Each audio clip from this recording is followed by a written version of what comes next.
மூத்த பத்திரிகையாளர் திரு ரமேஷ் அவர்கள் இணைந்திருக்கிறார். ஸோ ஒரு ட்ரூஸ் ஏற்பட்டிருக்கு அப்படிங்கிற ஒரு புரிதல் தான் வருதா இதன் மூலமா? ஏற்படுவது நல்லது.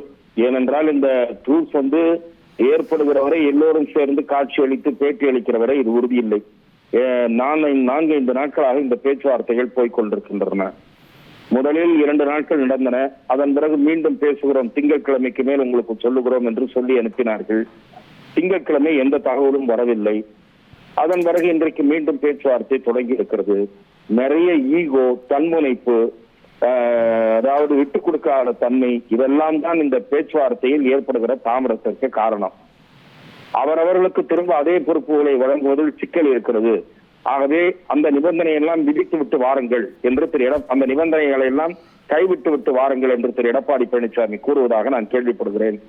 அதே போல மன்னிப்பு கேட்பதும் மன்னிப்பு கேட்காததும் ஒரு பிரச்சனையாக இருக்கிறது. சட்ட காரணங்களுக்காக இந்த மன்னிப்பு தேவைப்படுகிறது என்ற சமாதானம் சொல்லப்படுகிறது என்றும் நாம் கேள்விப்படுகிறோம். ஆகவே இவர்கள் ஒருபுறம் இணைந்தாலும் கூட மனவேதனையுடன் தான், அதாவது தங்களை எந்த அளவுக்கு இறங்கி வர செய்ய முடியுமோ அந்த அளவுக்கு இறங்கி வர செய்து இந்த இணைப்பை மேற்கொள்ள திரு எடப்பாடி பழனிசாமி விரும்புகிறார் என்று அவர்கள் புரிந்து கொண்டிருக்கிறார்கள். இதன் காரணமாக அவர்கள் அதிருப்தி அடைந்திருக்கிறார்கள், வேதனையுடன் தான் இணைகிறார்கள்.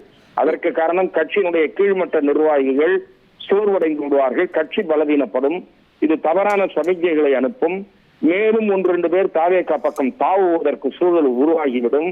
இப்படி பல காரணங்களை வைத்துதான் வேலுமணி தரப்பு இந்த முடிவுக்கு ஒப்புக்கொள்கிறதே தவிர முழு மனதுடன் ஒப்புக்கொண்டதாக நான் கருதவில்லை. அவர்களுக்கு வேற வாய்ப்பும் வழியும் இருக்குங்கிற கேள்வி எழுந்திருக்கிறது இல்ல? தாவேகாவோட உறவு எப்படி மாறி போச்சுங்கிறதையும் நம்ம பாக்குறோம்.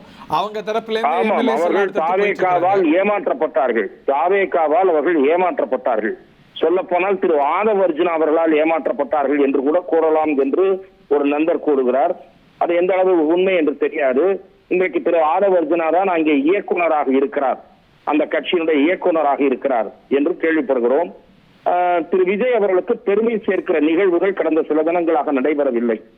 கட்சி தாவல் நடவடிக்கைகள் ஊக்குவிக்கப்பட்டிருக்கின்றன, குதிரை பேரம் நடைபெற்றிருக்கிறது, மீண்டும் சீட்டு தருகிறோம் என்று சொன்னதோடு வேறு சில ஆசை வார்த்தைகளும் காட்டப்பட்டிருக்கின்றன. ஆகவே தாவேகா பெருமை இழந்த நிலையில் தான் அவர்களை சேர்த்துக் கொண்டிருக்கக்கூடியது காட்சிகளை பார்க்கிறோம். இந்த முறம் அதிமுக இழந்த வலிமையை கொஞ்சமாவது மீட்பதற்கு இணைப்பு என்பது அவசியமாகிறது. ஆகவே இந்த தலைவர்கள் ஈகோவை கைவிட்டு ஒன்று சேர்ந்தால்தான் கீழ்மட்டத்திற்கு சரியான செய்தி சென்று சேரும். என்னை பொறுத்தவரை இன்றைக்கு வலிமையான எதிர்க்கட்சியாக காட்சியளிப்பது திமுக தான். அதிமுக எப்படி கடந்த காலங்களில் உட்கட்சி பிரச்சனையில் உழன்று கொண்ட 6 மாத காலத்தை வீணடித்ததோ அதே போலத்தான் திரும்பவும் இப்போது இருக்கக்கூடிய நிலையை பார்க்கிறோம்.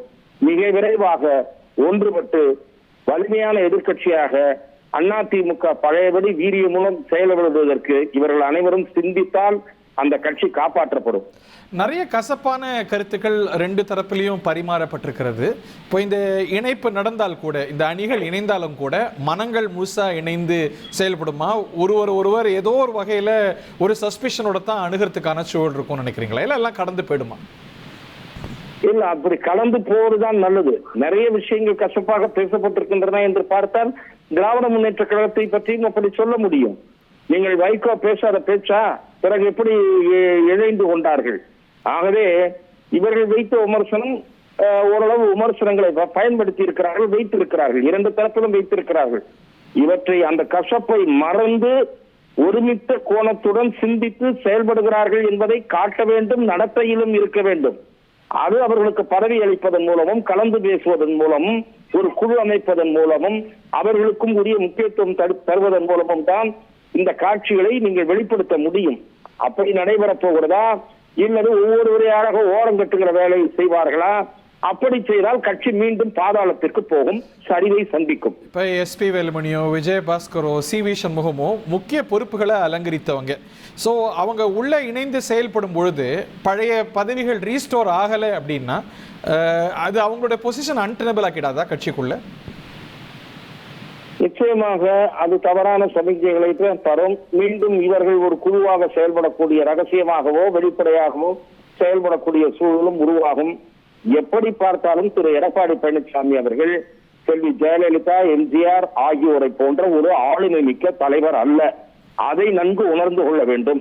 இயக்கத்தில் அனைவரையும் அரவணைத்து அனைவரது கருத்துக்களையும் கேட்டு மதித்து செயல்பட வேண்டும்.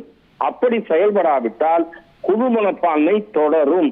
அது கட்சிக்கு வலிமை சேர்க்காது, சரிவைத்தான் தேடி தரும்.